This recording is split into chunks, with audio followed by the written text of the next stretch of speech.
નમસ્તે દર્શક મિત્રો. Social legal advice by Hima Shukla advocate જૂનાગઢની મારી યુટ્યુબ ચેનલમાં આપનું હાર્દિક સ્વાગત છે. મિત્રો, આજે આપણે વાત કરવાની છે કરંટ ટોપિકની, અને જે સોનમ વાંગચુકના અપવાસથી શરૂ થયેલ એક સામાજિક અને રાજકીય ક્રાંતિ કે જે જંતર મંતરથી માંડીને હવે આખા દેશમાં ફેલાવા સુધીમાં છે, એને અંગેની આપણે એક કવિની સરસ કવિતા છે કે ભૂખ્યા જનોનો જઠરાગ્નિ જાગશે, ખંડેર તણી ભસ્મ કણીના લાધશે. એટલે અને દરેક વસ્તુનો, દરેક સારા યા ખરાબ કોઈ પણ તત્વનો અને દરેક પ્રતિક્રિયાનો કે દરેક ઇવિલ સ્પિરિટ કે ઇવિલ તત્વોનો પણ એક અંત ચોક્કસ હોય છે. અને આ વાત અત્યંત આનંદદાયક અને પ્રેરણાદાયક એટલા માટે છે કે 1974ના નવનિર્માણના આંદોલન પછી કદાચ પહેલી વખત યુવાનોમાં આટલો સ્પાર્ક, આટલો આ તણખો, આટલો રોષ એ જોવા મળ્યો છે, જે 74થી તે એમ માનો કે અત્યાર સુધી લગભગ સુષુપ્ત અવસ્થામાં હતો. અને ત્યારે એમ લાગતું હતું કે કારણ કે જે દેશનો યુવાન સળગતો ન હોય કે ક્રાંતિકારી ન હોય, એ દેશ ક્યારેય આગળ વધી શકતો નથી, કે એ દેશની ક્રાંતિ ક્યારેય થઈ શકતી નથી. આઝાદી પણ આપણને એમને એમ નહોતી મળી. માત્ર ગાંધીજી કે નહેરુ કે સરદાર વલ્લભભાઈ કે એના જ પહેલાંથી નહોતી મળી. એની પાછળ કેટલાય ખાસ કરીને યુવાનોનું લોહી રેડાયેલું હતું.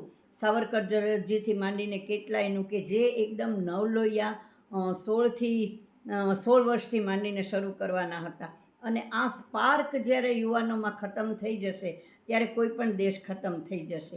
જે ઓલમોસ્ટ છેલ્લા 2014થી અત્યાર સુધી જોવા મળતો નહોતો, એ હવે જોવા મળ્યો છે. એ એક આનંદની વાત છે.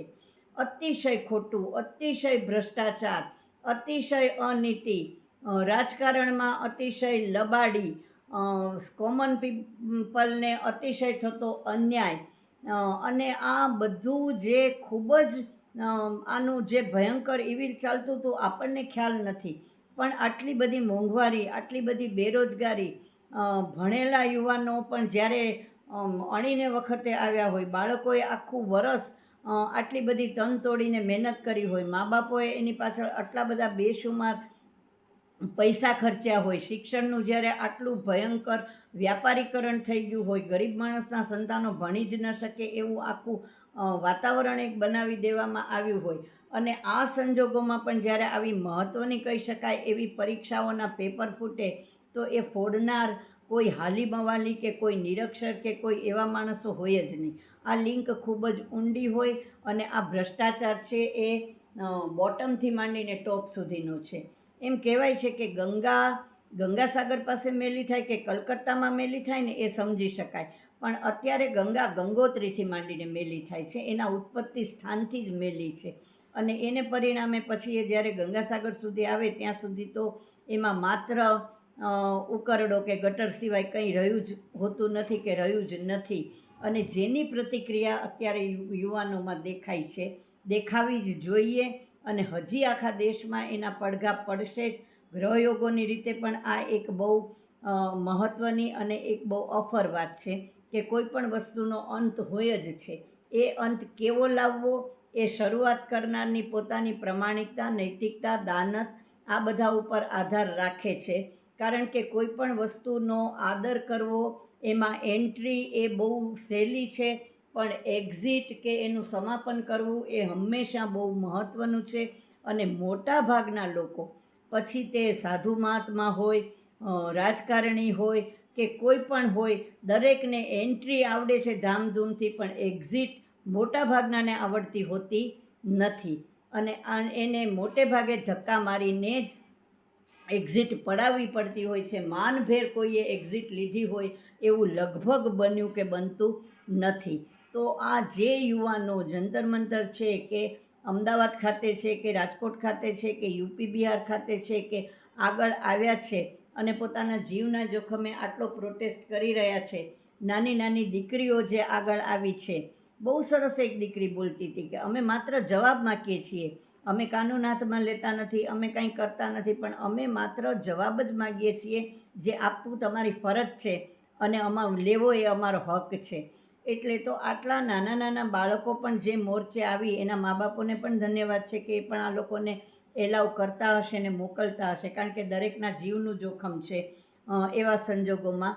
તો આ ક્રાંતિ આગળ આવીને આવી જ આ ચિનગારી સળગતી રહે, આ તમામ યુવાનોને ખૂબ ખૂબ સફળતા મળે, એ લોકો દરેક જીવનના દરેક ક્ષેત્રે થતા અન્યાય, અપ્રામાણિકતા, અનૈતિકતા અંગે આવો જ અવાજ કાઢી શકે અને એમનું રોમ રોમ આ અંગે જાગૃત રહે, એનામાં સજાગતા રહે.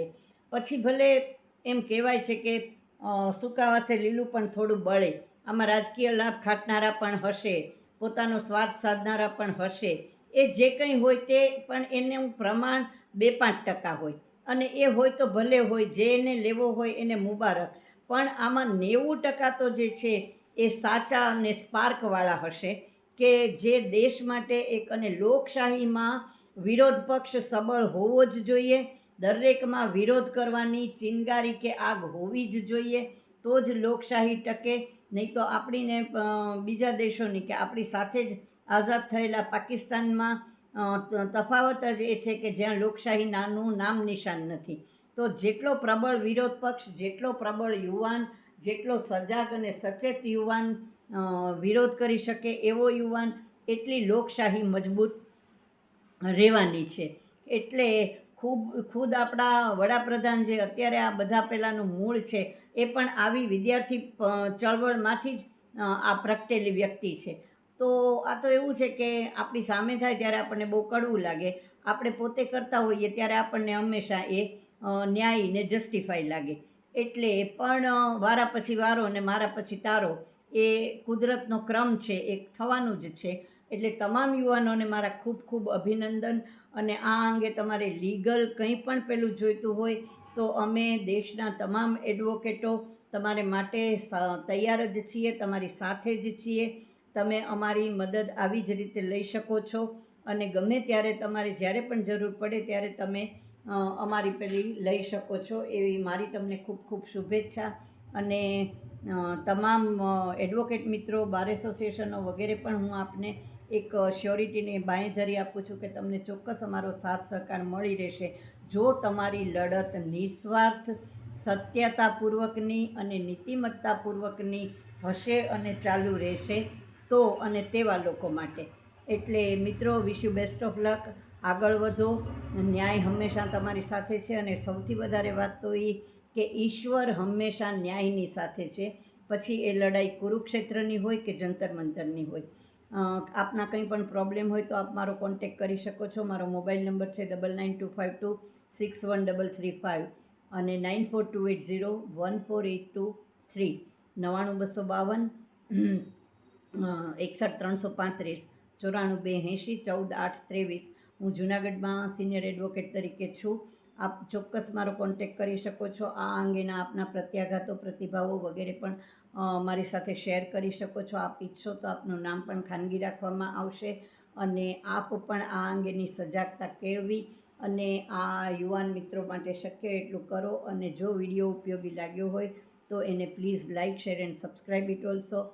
Thank you very much. મળતા રહીશું મિત્રો ફરીથી આવા જ વિડીયોમાં. ત્યાં સુધી રજા આપજો. Thank you very much.